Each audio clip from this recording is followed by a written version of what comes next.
Hola JM, mi nombre es Rafael García, yo soy psicólogo, trabajo mucho con personas con trastornos de alimentación, entonces para mí la alimentación pues tiene mucha importancia a nivel personal y profesional, ¿no? En ese sentido me gustaría comenzar preguntándote qué es para ti una alimentación sana. Pues yo creo que una alimentación sana todo el mundo a grandes rasgos lo tiene claro. Una alimentación sana pues es una alimentación basada en frutas y verduras, tiene que haber mucha presencia, un poco menos de cereales, y ya sé que hay pirámides nutricionales que están justo al revés, pero este es un tema que estamos debatiendo mucho a toda hora. La proteína animal, pues principalmente del pescado, y carne roja no abusar, alcohol, bollerías industriales, platos ultraprocesados, cuanto menos mejor, y cuanto menos, incluso si es nada, tampoco pasa nada. Y sobre todo no hacer una vida sedentaria, moverse.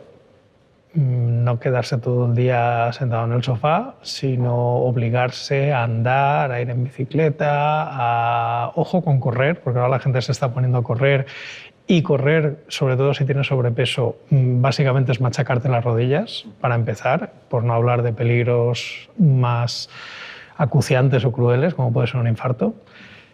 Y ya está. El problema es que esto, que es muy fácil y que yo creo que cualquiera que esté viendo este vídeo más o menos lo tiene claro, aplicarlo es más complicado. ¿Por qué? Porque vamos al supermercado y las tentaciones son grandes y nos podemos equivocar fácilmente. A veces nos podemos ver un producto que ponga rico en hierro y que sea un bollo. Es decir, la cantidad de hierro que tiene ese producto de pastelería es de risa si lo comparas, pues no sé, con una lata de sardinas, una lata de almejas. Entiendo.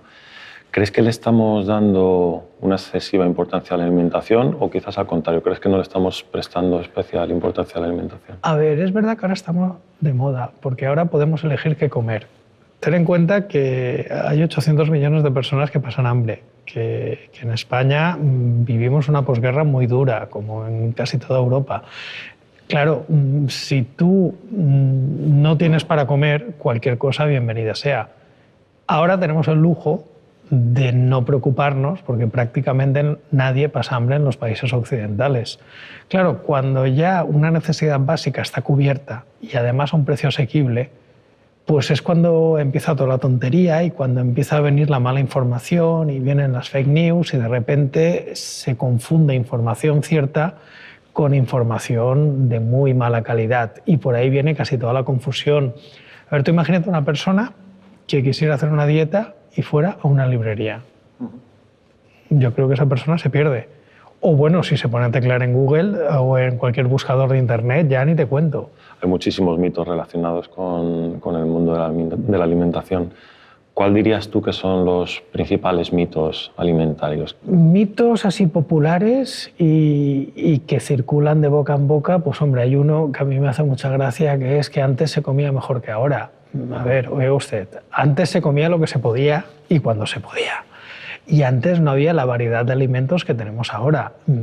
A ver, aquí a veces nos olvidamos que en zonas del interior de España había mucho bocio y problemas de tiroides porque la gente ni siquiera tenía acceso a yodo y se tuvo que yodar la sal, o que habían zonas pobres donde la gente tenía pelagra por déficits de vitaminas. Ahora eso no pasa. Ahora tú te vas a cualquier supermercado y tienes una variedad de productos durante todo el año que no tienes ningún problema para hacer una dieta equilibrada y una dieta muy buena. Antiguamente en los pueblos había lo que había en la temporada y habían temporadas que se comía una cosa y había temporadas que se comía otra, pero porque no había para elegir. Quizás ahora en los supermercados a lo mejor tenemos unos productos que están siempre en todas las temporadas, ¿no? Y a lo mejor anteriormente digamos que esto iba más relacionado con las temporadas. Quizás a lo mejor ahora no estemos haciendo tanto uso de esa variedad que sí que hacían anteriormente nuestros abuelos. A ver, nuestros abuelos lo hacían por obligación y porque había lo que había. Nosotros, curiosamente, nos hemos pasado al otro extremo y ahora ya nadie sabe de qué es la temporada, de qué producto. Hay una forma muy fácil de orientarse. Lo primero, ir a la sección de fruta y verdura, que muchas veces es la que menos tiempo pasamos en el supermercado y debería ser la que más tiempo pasamos. Y preocúpese de que está muy bien de precio. sobre todo de qué productos están como muy baratos y hay mucha cantidad. Posiblemente sea porque estás en el pico de la temporada y el precio ha bajado mucho. Los productos de fruta y verdura suelen estar muy caros al principio o al final de la temporada porque hay poco producto. Simplemente fijándose en qué fruta y verdura está ahora más barata, probablemente estés cogiendo el máximo de oferta y por eso esté bien de precio.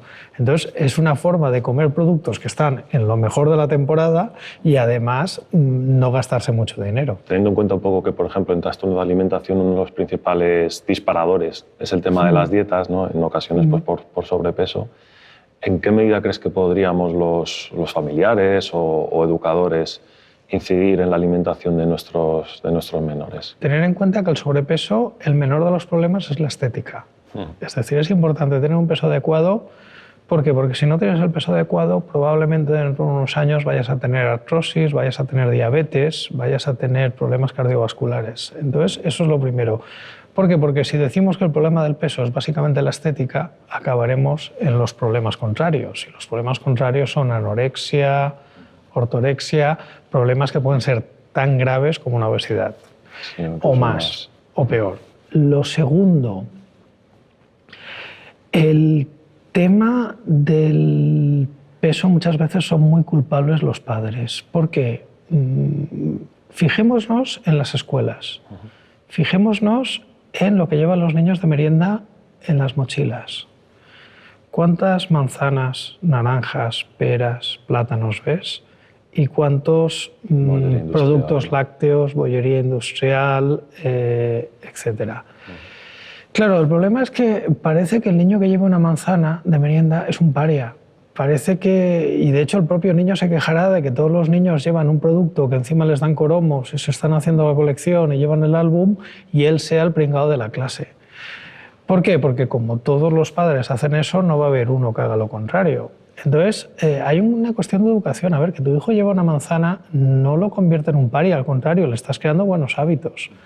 Que tu hijo se acostumbre a comer fruta, a comer ensaladas, a comer verdura de muy pequeño, pues estás haciendo una inversión en salud, le estás dando el mejor regalo que podrías darle.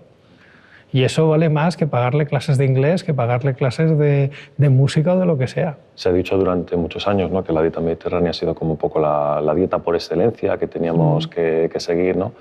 Y da la impresión de que hay otro tipo de dieta más relacionada con los países nórdicos que puede estar relacionado con un mayor índice de salud. Quería saber un poco tu opinión en este punto.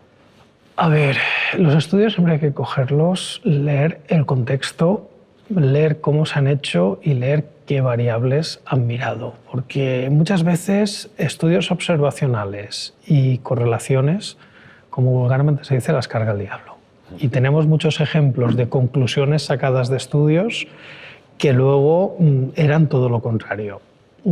La dieta mediterránea hay que empezar que es una cosa que se inventa, entre comillas, Ansel Keys, uno de los padres de la nutrición, en la Universidad de Minnesota. O sea que tal.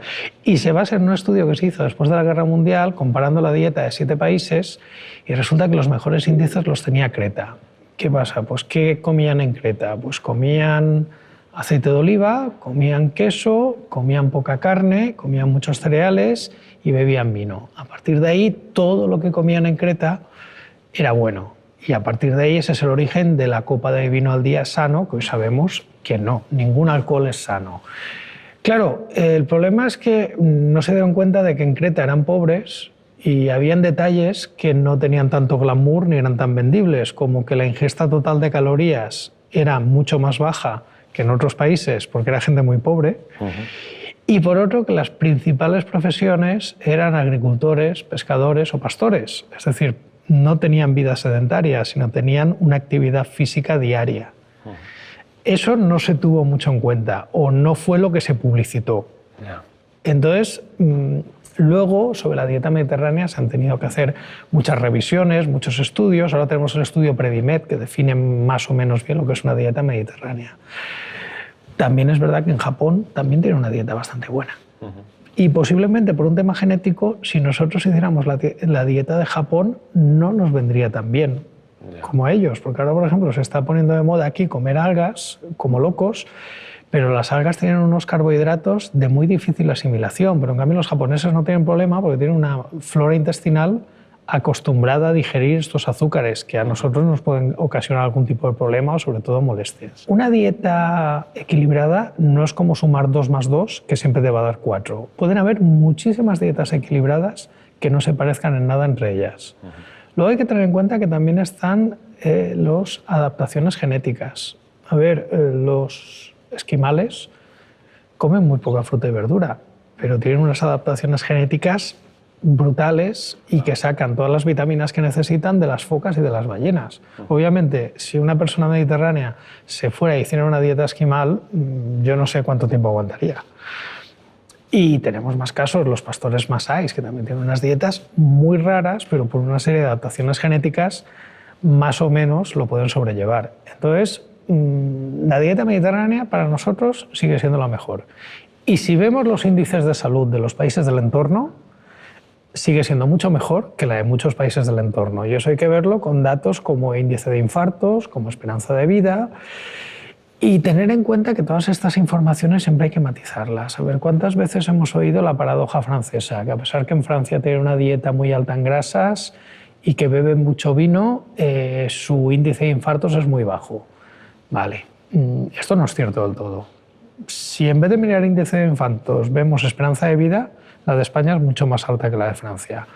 Luego está el tema de que las estadísticas médicas no se hacen en todos los países iguales. Y lo que se considera un infarto o un accidente cardiovascular en un sitio, igual en otro, no se considera igual. Eso también puede haber influido.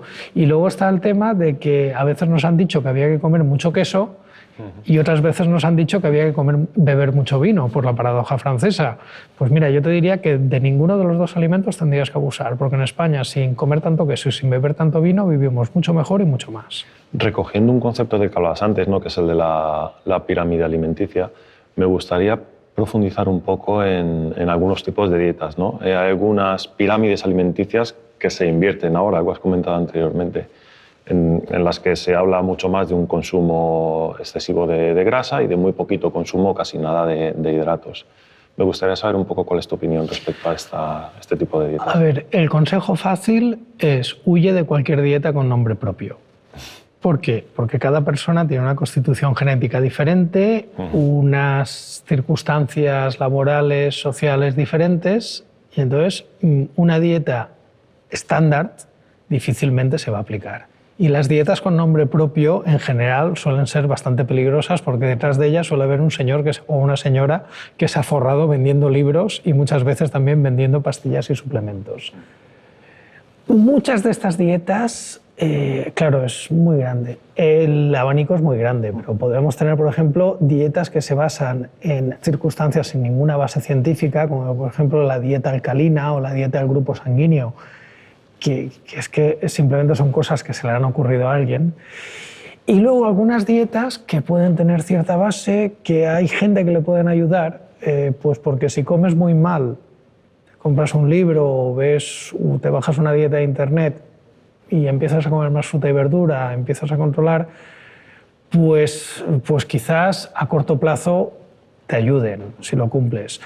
En general, yo le diría a la gente que si tiene problemas de sobrepeso, algún problema de salud o simplemente quiere llevar una mejor dieta, se ponga en manos de un buen profesional, un dietista, nutricionista, y que le ponga una dieta adaptada a esa persona, porque cada persona quizás necesita una dieta diferente. Ahora, por ejemplo, tenemos la moda de la paleodieta. Sí. Esta es una de las que más lo está petando. La paleodieta sabemos desde hace mucho tiempo que no funciona, porque para empezar no es una cosa muy estándar. Ya sé que hay por ahí...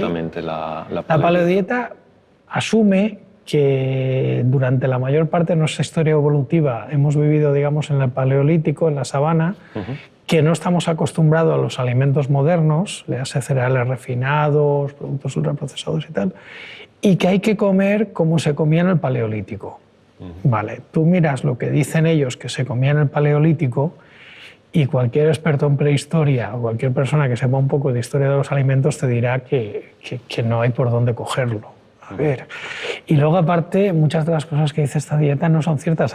Y luego está el tema de que en este mundillo hay tan poco control que hay gente que dice que te hace una dieta paleo, gente que te hace una dieta alcalina y cada uno está diciéndote una cosa que no tiene mucho que ver.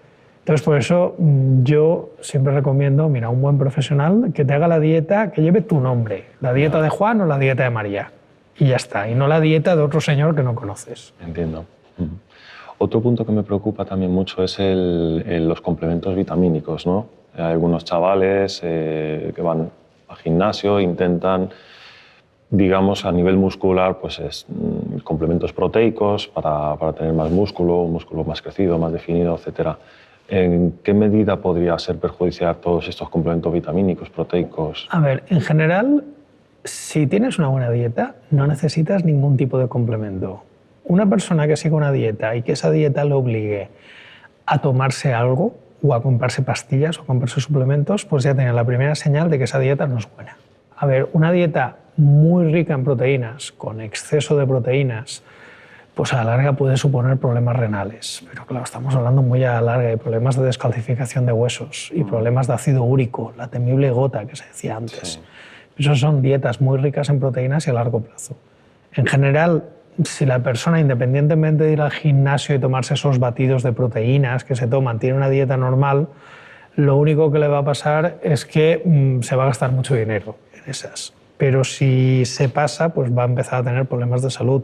El deporte también, lo mejor es hacerlo bajo supervisión. Y por favor, si vas a empezar a hacer deporte en un gimnasio de alta intensidad o vas a empezar a entrenar para una maratón, en vez de gastarte 200 euros en unas zapatillas y 300 euros en suplementos, gástate 50 o 60 en una prueba de esfuerzo. En irte a un médico y que te vea que no tienes ningún tipo de problema cardíaco, que puedes aguantar y tal. ¿Por qué? Porque estamos teniendo problemas sobre todo con gente de mediana edad que se pone a correr y se pone a hacer medias maratones y maratones.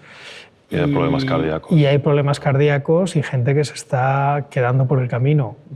Por eso, por no gastarse 300 euros en unas zapatillas, sino gastarse 50 en una prueba de esfuerzo. Me gustaría saber un poco cuál es tu opinión de, pues, por ejemplo, de las dietas veganas, vegetarianas.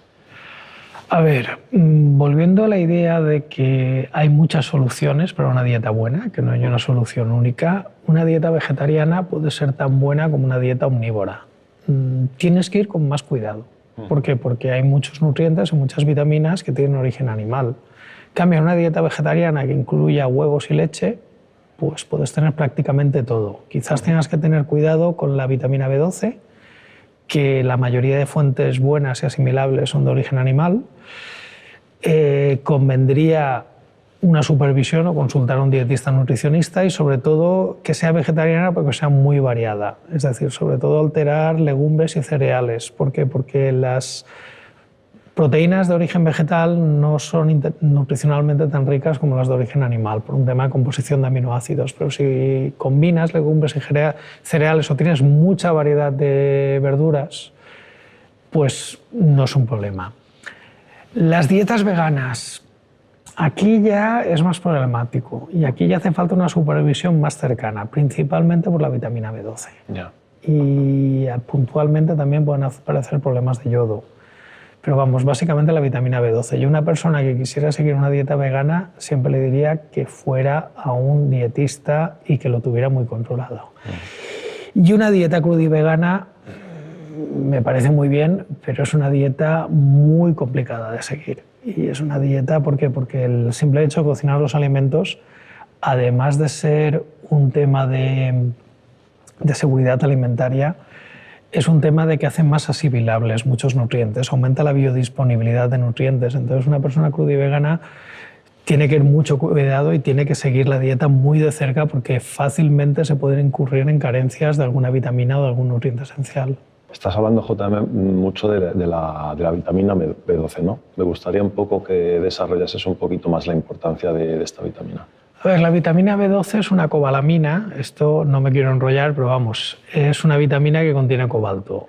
Como cualquier vitamina, nosotros no tenemos la capacidad de sintetizarla. Eso quiere decir que lo que tú necesitas lo tienes que asimilar por la dieta. Cuando tienes falta de vitamina B12 puedes notar calambres, puedes notar cansancio, algún otro tipo de problemas y a la larga la falta de vitamina B12 te puede provocar problemas neurológicos que pueden llegar a ser muy serios. Por lo tanto, en cualquier dieta, a ver, tienes que tener suplementos de todas las vitaminas, porque la falta de cualquier vitamina provoca problemas de salud, de los aminoácidos y ácidos grasos esenciales, pero hablando de dietas veganas, el principal problema puede ser la falta de B12. Falta de vitamina C, por ejemplo, un vegano es difícil que tenga. ¿Por qué? Porque la mayoría de vegetales tienen vitamina C, pero en cambio falta de vitamina B12, al no tener fuentes animales, ahí tenemos un problema, y de hecho la mayoría de los veganos se suplementan con B12. Que hay muchos mitos relacionados con el azúcar, si azúcar blanco, azúcar moreno, stevia, como muchos sucedáneos, edulcorantes. Quería que me hablases un poco de todo el mundo del azúcar, ¿no? Con el azúcar ahora tenemos un problema. Ahora digamos que es el malo que está de moda. A ver, el azúcar es un nutriente. Es una fuente de carbono, nos proporciona energía, de hecho es la fuente preferida de energía de nuestras células. Nuestro cerebro solamente consume glucosa, que es un azúcar. ¿Cuál es el problema? Que hemos abusado mucho de él. ¿Por qué? Pues porque cuando en los años 60, por Ansel Keys, que ya hemos hablado antes, se puso de moda la moda antigrasa, los productos, sobre todo los productos ultraprocesados, empezaron a aumentar la cantidad de azúcar. Aumentarla a niveles muy, muy altos. Y entonces el problema es que el chute de azúcar que nos estamos dando en Europa y sobre todo en España no tanto, pero en Estados Unidos la dieta media es brutal. Y el problema es el azúcar que no vemos. El problema no es dejar de tomar el café con azúcar y la cucharadita que me pongo sacarina. El problema es que, por ejemplo, en una bebida refrescante con burbujas y de color negro puede haber el equivalente de 6 a 8 sobres de azúcar de café. El problema es que en muchos productos ultraprocesados la cantidad de azúcar que llevan, o en productos de bollería industrial, es exagerada. Entonces, ¿cuál es el problema? Que la cantidad de azúcar que tomamos ahora comparada con la de hace unos años está creciendo y eso está derivando en problemas de salud. El primer consejo sería no demonizar el azúcar, no prohibir el azúcar, pero tener claro que no es bueno consumir productos que tengan mucho azúcar. Y el azúcar en una etiqueta no viene a veces como azúcar, puede venir como azúcar, como glucosa, como dextrosa, como sirope de maíz, como sirope de agave. Las alternativas son mejores. ¿Es más sano el azúcar de caña o la miel que el azúcar? No, es todo lo mismo, es azúcar. No, es que la miel además tiene vitaminas, tiene minerales, el azúcar de caña también tiene minerales. Sí, pero la cantidad que tiene comparada con el chute de azúcar que te estás metiendo es ínfima. Si el médico te dice que tienes que controlarte el azúcar, no te vale que te pongas miel, aunque eso el médico ya te lo dirá, o no te vale que te pongas azúcar de caña, o no te vale que te pongas panela o rapadura, porque lo que pasa a la gente, la panela simplemente es un producto más crudo, más vasto de la purificación del azúcar. No tan refinado. Entonces no está tan refinado. Dicen, no, es más sano. A ver, lo que pasa a la gente que utiliza panela es que se pone la panela y como está más refinado, tiene menos azúcar, lo nota menos dulce y se pone el doble. Y eso es lo que hace la mayoría de la gente. Acaba siendo lo y al mismo final que acabas tomándote lo mismo. Y la sacarina, la stevia, el acesulfamo y tal. Bueno, en principio, desde el punto de vista de seguridad alimentaria, son productos seguros. Son productos que no son tóxicos. Son productos que un consumo no supone ningún problema de salud. ¿Qué ventajas tienen? Pues hombre, si te tomas sacarina, stevia... bueno, stevia no la planta, sino el glucósido de steviol que se deriva de la stevia.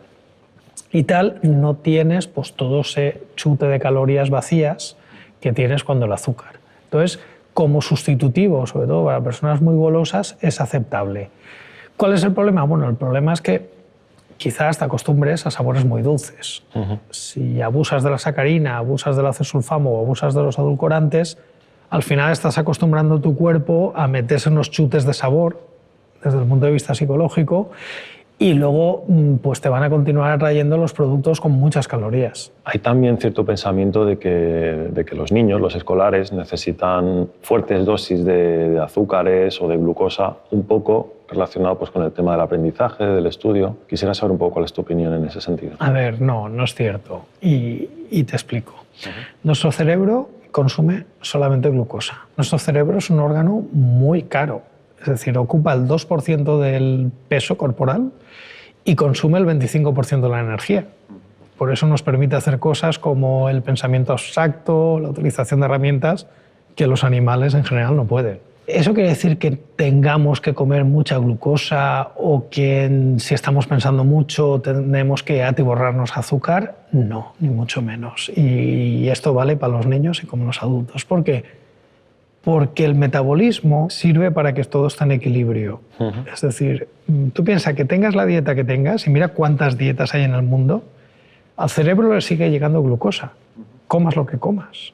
Una persona en China que no se parece en nada a lo que come a una persona que vive aquí, los dos les va a llegar glucosa al cerebro.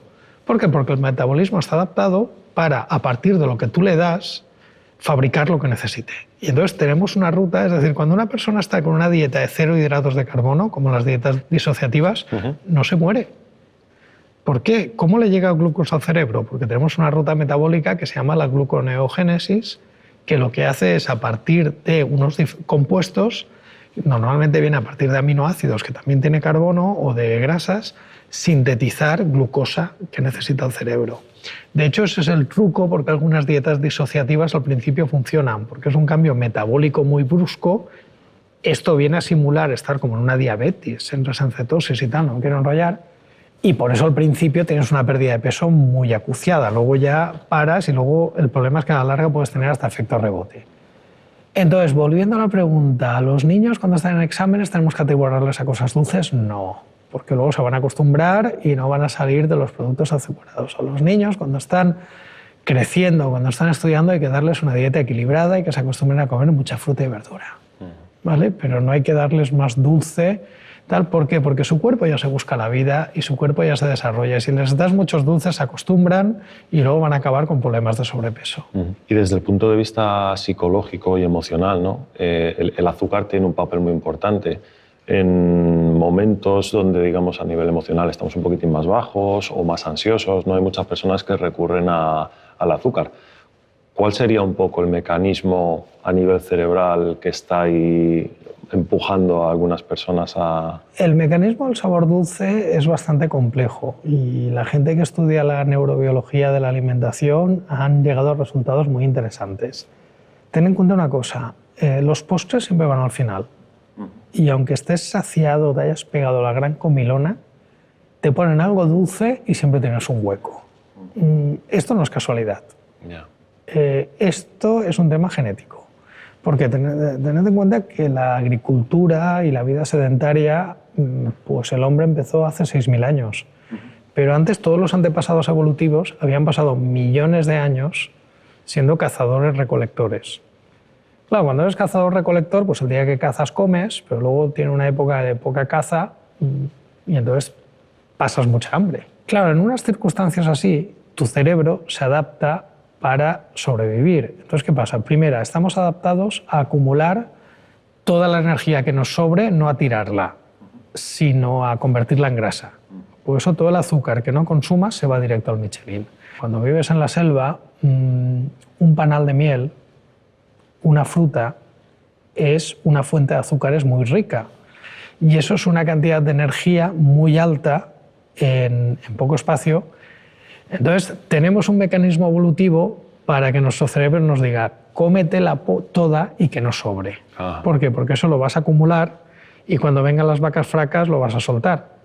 Entonces, tenemos un cerebro y un metabolismo que ha estado millones de años pasando hambre o con fluctuaciones en el nivel de alimentos. ¿Qué pasa? Que desde hace 50 años, que en términos evolutivos es nada, vivimos al lado de una nevera llena. Claro, todos esos mecanismos que tenían un significado y que ayudaban a nuestra supervivencia, ahora ya están descontextualizados. Ahora ya son los responsables que tengamos tanta diabetes, tanta obesidad y tal. Por eso es complicado de gestionar. También se frivoliza, también se habla de que hay una adicción al azúcar y la comparan con la cocaína. No, desde el punto de vista cerebral son circuitos completamente diferentes, mecanismos completamente diferentes. No olvidemos, el azúcar, a pesar de todo, sigue siendo un alimento. El que no hay que abusar es un alimento. La cocaína y la heroína no son alimentos. El aceite de palma, del que se ha hablado mucho este año por un tema de moda, a ver, no es ninguna maravilla nutricional. Este año ha habido una fobia o un pánico. ¿Por qué? Porque hubo un estudio que veían que el ácido palmítico, no el aceite de palma, en un estudio con ratones, se veía que era importante para la progresión del cáncer. Y a partir de ahí se dijo que el aceite de palma era cancerígeno y de repente la gente se puso a mirar etiquetas y vio que el aceite de palma estaba en todas partes. A ver, poco a poco. ¿Por qué se utiliza tanto el aceite de palma? Pues por varios motivos. Primero, que es barato. Y es barato porque viene normalmente de países tropicales donde la mano de obra está tirada de precio y se hace a costa de deforestar zonas de alto valor ecológico, etcétera, etcétera. Segunda, no es porque la industria quiera envenenarnos, porque, hombre, lo veo un mal negocio, cliente muerto no paga. Lo que pasa es que para la industria tiene unas ventajas. Primera ventaja, que no tiene sabor. Como no tiene sabor, pues tú lo puedes utilizar y si es dulce va a seguir siendo dulce y si es salado va a seguir siendo salado. No es como, por ejemplo, el aceite de oliva, que tiene un sabor muy característico y en un dulce el aceite de oliva es complicado de cuadrar.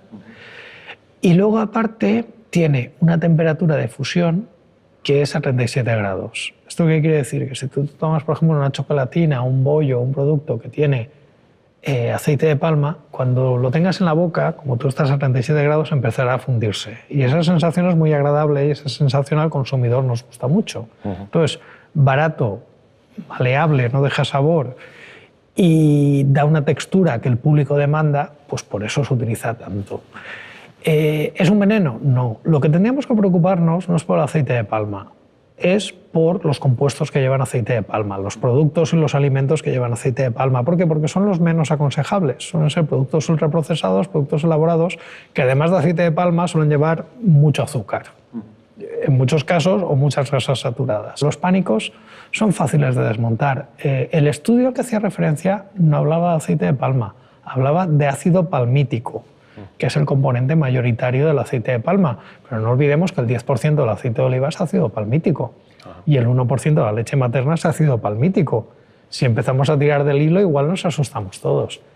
¿Ese estudio está diciendo que el aceite de palma sea cancerígeno? No.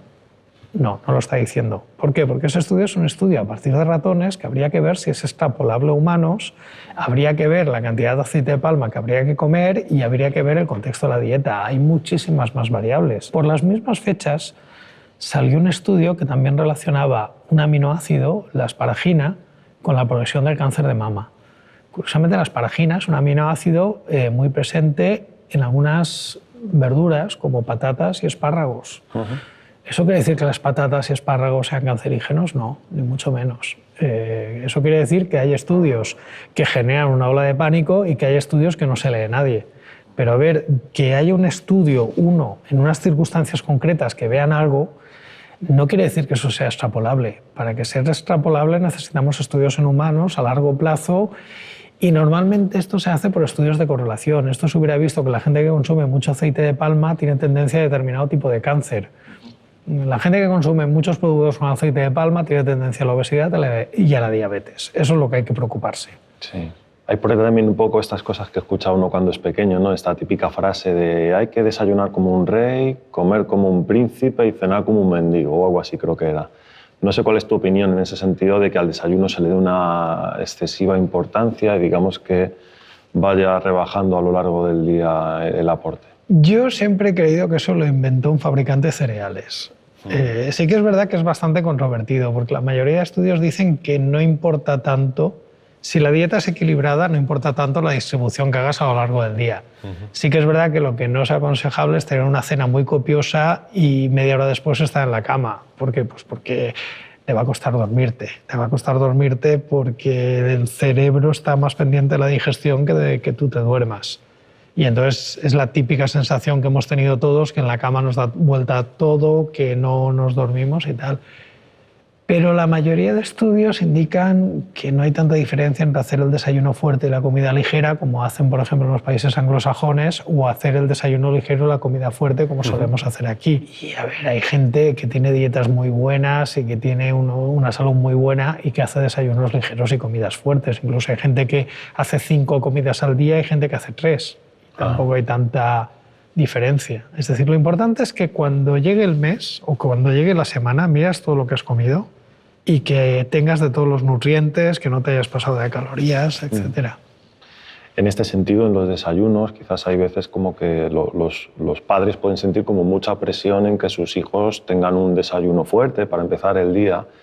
¿Crees que es necesario obligar a que nuestros hijos desayunen muy potente? A ver, potente o ligero, que lo que desayunen sea sano. Si tú dices que, si tú entiendes por un desayuno potente cereales azucarados, que tú miras la composición y le acercas un mechero y explota de la cantidad de azúcar que tiene, pues no, sinceramente, eso no es un desayuno potente, eso es un desayuno malo directamente, que le acostumbras.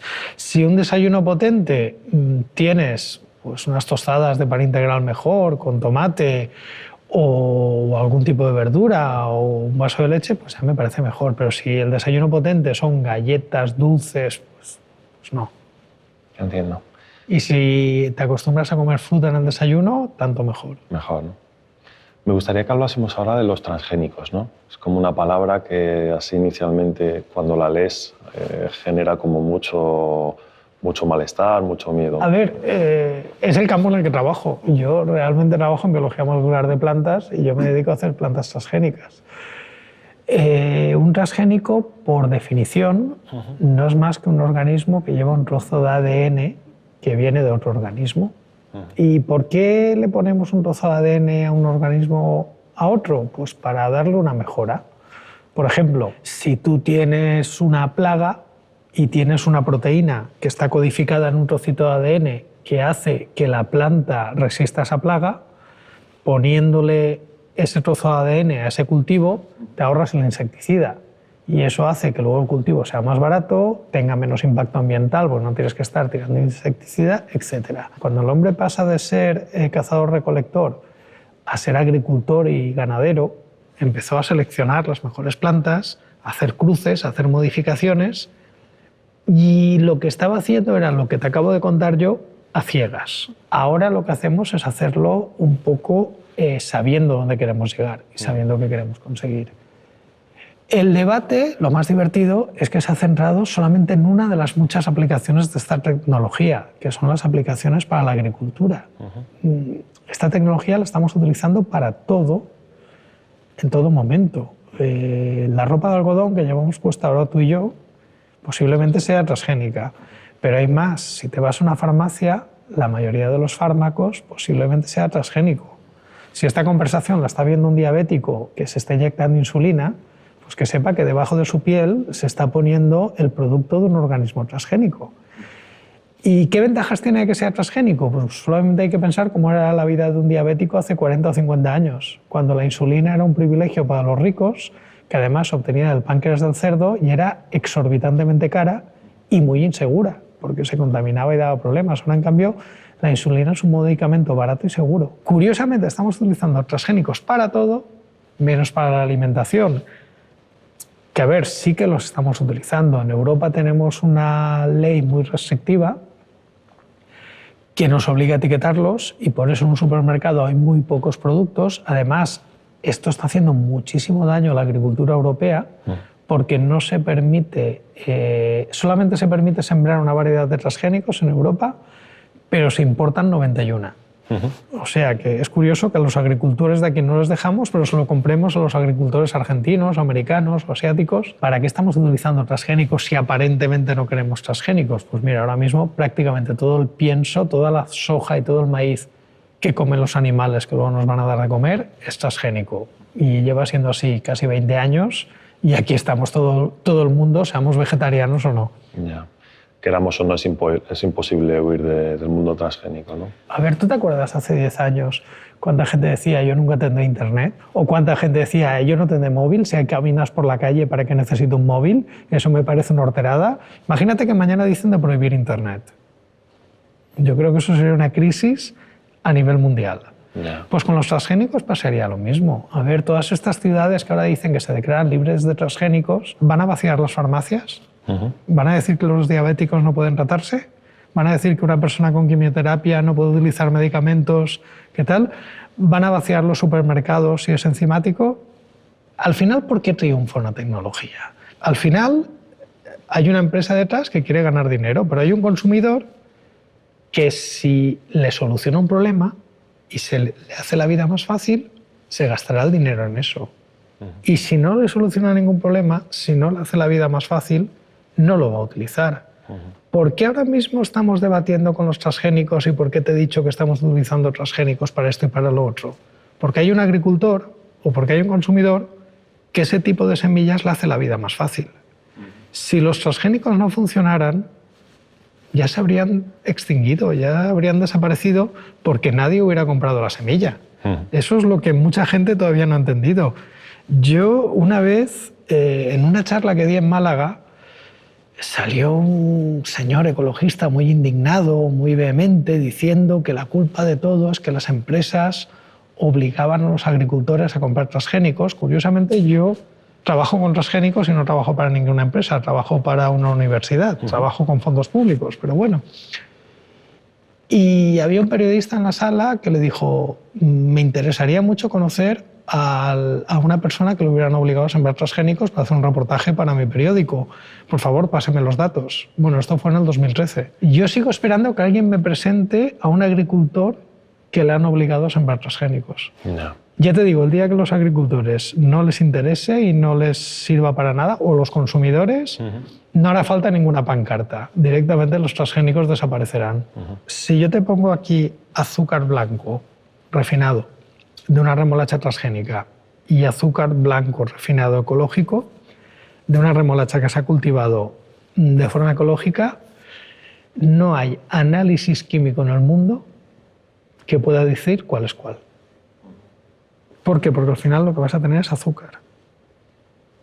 Y no hay más. Al final es una cuestión ideológica, no es una cuestión científica ni de alimentación. Es decir, ¿por qué? Porque que un producto sea transgénico o no hace referencia a cómo es obtenido ese organismo.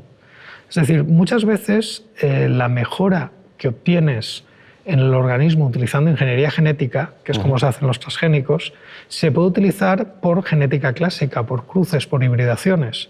Y al final llegas al mismo organismo, con la misma mejora. Solamente que uno lleva la etiqueta de transgénico y el otro no, porque lo que se define es el método como has obtenido ese organismo, no el organismo en sí. Ahora mismo etiquetar los productos como transgénicos nos está costando millones de euros. ¿Por qué? Porque hay que hacer análisis, hay que vigilar que se cumpla la ley. ¿Tiene sentido que estemos gastándonos productos para una etiqueta que, te digo, prácticamente nadie lee? Porque yo, en el supermercado donde voy, hay una harina de maíz que viene etiquetada como transgénico y se sigue vendiendo y yo creo que nadie se ha dado cuenta. Y luego irte de vacaciones a Estados Unidos, a Cuba o a alguno de los cientos de países donde no se etiquetan los transgénicos, estar comiendo los mismos productos sin etiqueta y que ya está. Lo que hay que etiquetar es que un producto sea seguro. Y compatibilizarlo con el eco, con el huerto urbano. A ver, ecológico hace referencia a el tipo de productos que utilizas en el cultivo, que sean de origen natural. No te dice ni que sea mejor para el medio ambiente ni que sea más sano. Si tú quieres que un cultivo sea ecológico, no por la actual normativa, que es bastante mala, la verdad. Lo ideal sería, si tú, por ejemplo, tienes una planta transgénica que no necesita insecticida, eso sería perfectamente ecológico. Yo creo que una normativa ecológica inteligente y realmente eficaz sería la que cogiera cualquier tipo de tecnología cuyo resultado fuera un alimento con menor impacto ambiental, es decir, que ha costado menos emisiones de CO2, que ha costado menos agua, que ha utilizado menos tierra. Entonces, yo creo que lo ecológico será verdaderamente ecológico cuando utilice transgénicos, no ahora, que se niegan porque la ley pone que está explícitamente prohibido, pero no por ningún problema técnico, es más por un problema legal. De hecho, en la India con el algodón hay estudios económicos muy serios hechos y han visto que los que más se han beneficiado han sido los pequeños y medianos productores. ¿Por qué? Hombre, porque el que tiene el cortijo grande siempre gana dinero. El que tiene mucha extensión de tierra le da igual producir más por hectárea o menos, porque tiene tanta tierra que siempre gana dinero. El problema es el pequeño. Y de hecho, los transgénicos se utilizan sobre todo en pequeñas y medianas explotaciones, no en explotaciones grandes. Y de hecho, el tamaño medio de las explotaciones ecológicas es mayor que el de las explotaciones convencionales. ¿Por qué? Porque tienen menos rendimiento. El problema es que el reglamento actual de la agricultura ecológica, y se acaba de cambiar, ha salido un reglamento nuevo en 2018, no hace referencia a que sean productos locales, no hace referencia a que sean productos de temporada, te permite producir bajo invernadero fuera de temporada, te permite que vendas como ecológico productos que vienen del hemisferio sur o de la otra parte del mundo. Solamente hace referencia a los pesticidas que puedes utilizar, que tienen que ser de origen natural.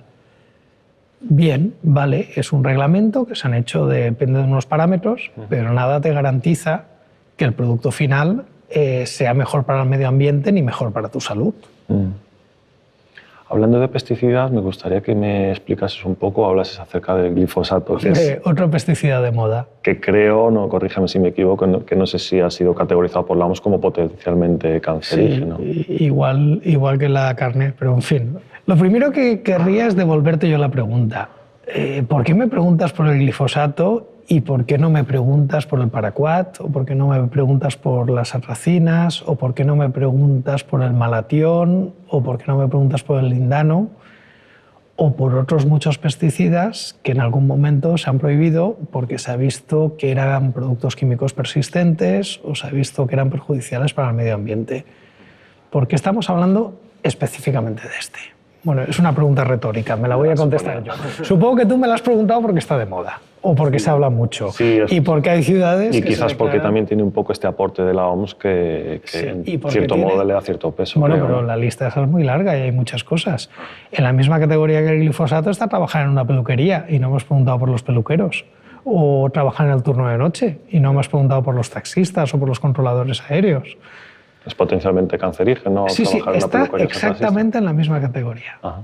Trabajar en una peluquería, trabajar en una cocina de un restaurante, trabajar en el turno de noche y el glifosato. El glifosato es un herbicida que desarrolló Monsanto en los años 70, que tuvo muchísimo éxito. ¿Por qué? Pues porque la toxicidad que tiene es menor que la de la cafeína o que la de la aspirina. Con la diferencia que además la cafeína y la aspirina te las bebes o te las comes, pero en cambio el glifosato, un herbicida, pues tienes que manejarlo en unas condiciones de seguridad y un herbicida no se bebe. Este herbicida tuvo muchísimo éxito, se empezó a utilizar, de hecho se utilizó y no hubo ningún problema, y de hecho lo que hacía la gente es que dejaba de utilizar los herbicidas anteriores y como se iban prohibiendo, porque el paraquat y las atracinas se prohibieron porque eran herbicidas que sí que eran muy tóxicos, pues el glifosato se popularizó mucho. ¿Qué pasa? Que la empresa esta Monsanto en algún momento desarrolla plantas transgénicas resistentes al glifosato, que de hecho hay que decir que no las desarrolla Monsanto, las desarrolla una empresa pequeña que luego compró Monsanto. Entonces, ¿qué ventaja tenía? Pues que tú puedes sembrar esas semillas resistentes, echas el glifosato y te olvidas de las malas hierbas, mientras que si no tienes eso, claro, como el cultivo también es sensible al herbicida, tienes que hacer un pretratamiento que se llama, arar la tierra, y eso es mucho más costoso y además produce mucha más erosión, es mucho más agresivo para el suelo. Empieza toda la campaña en contra de los transgénicos. ¿Alguien se acuerda de lo que decía Greenpeace hace 20 años de los transgénicos? De que si no se iban a producir cáncer, no se iban a producir el mal de las vacas locas, no se iban a envenenar, iban a contaminarlo todo. Nada de esto se ha cumplido. Es decir, el fin del mundo este que anunciaban en el apocalipsis, aquí estamos esperando, pero no llega. Claro, llega un momento que la gente se cansa de ese mensaje. Hay que cambiarlo.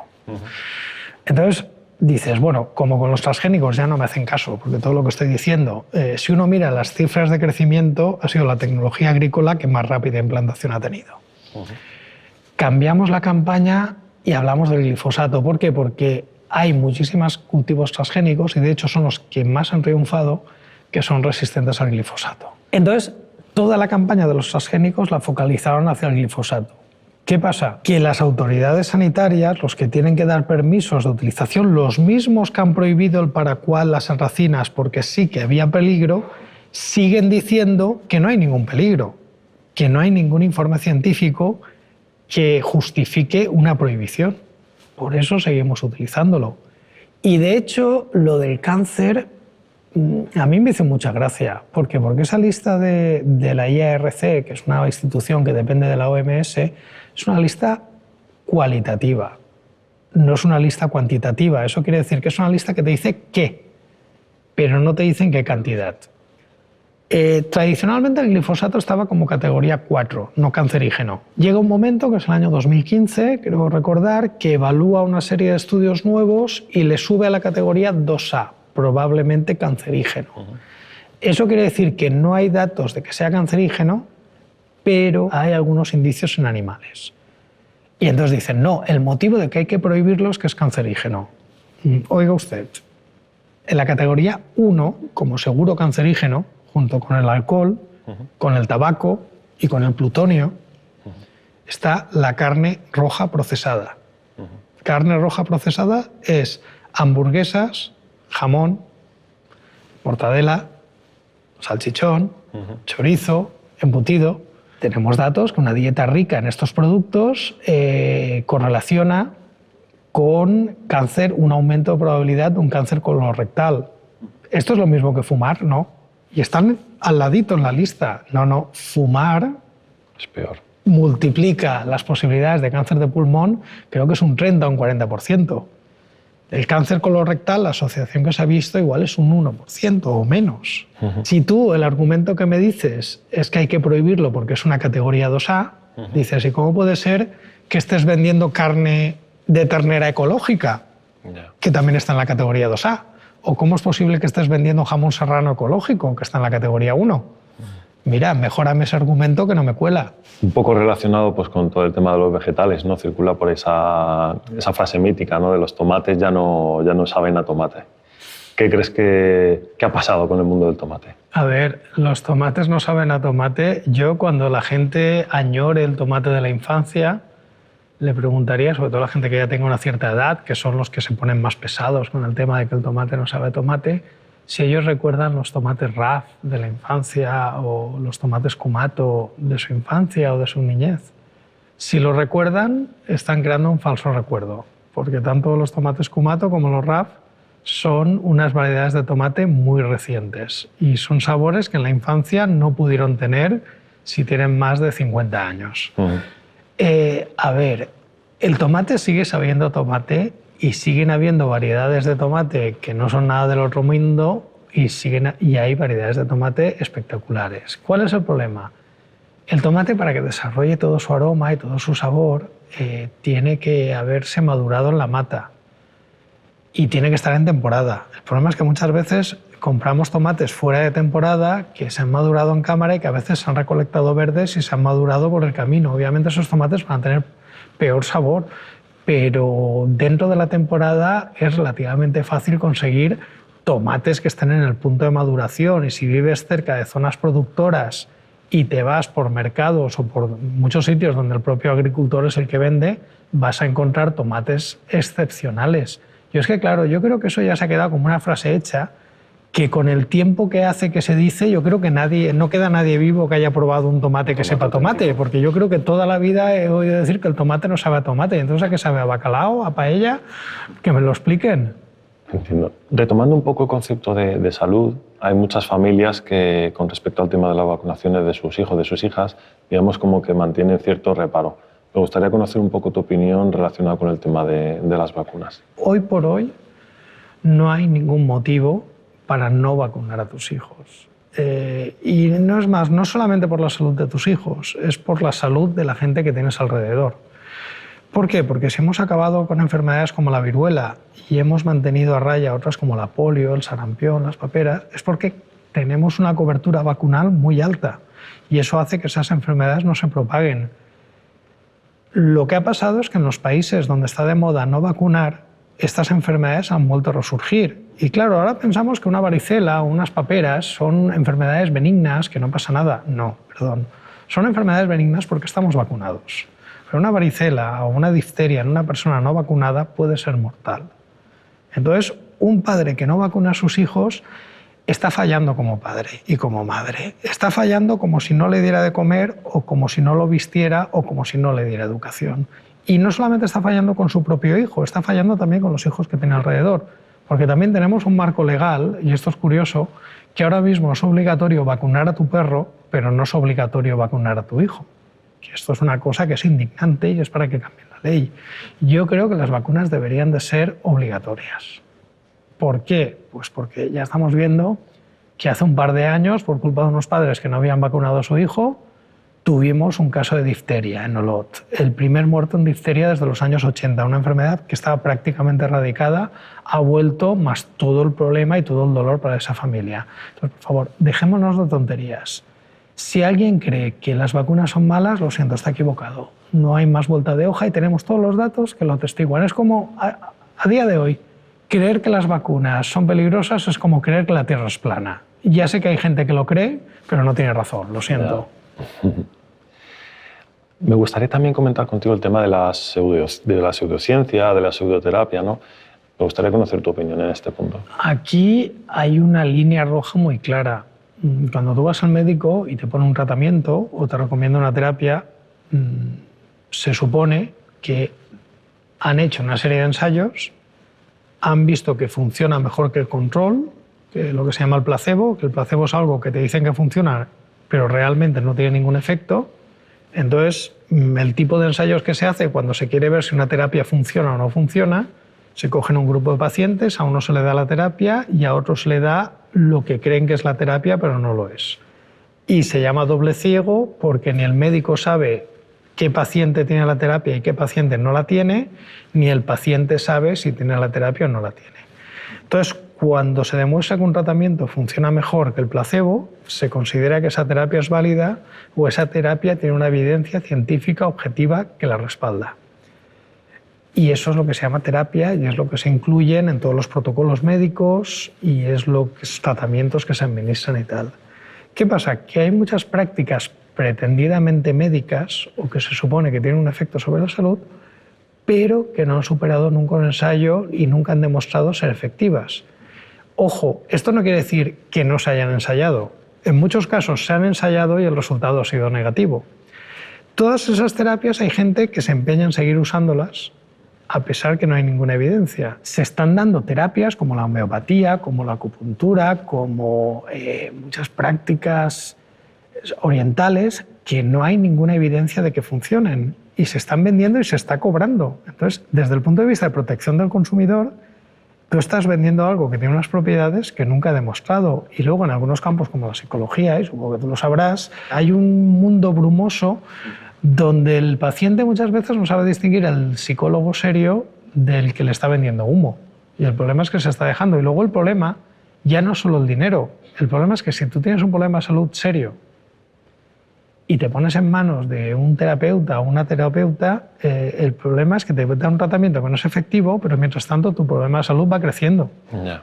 Y hemos tenido ejemplos. En Valencia tuvimos el famoso caso de Mario Rodríguez, que trató de curarse una leucemia con vitaminas, o tuvimos el famoso caso de Steve Jobs, y muchos más casos.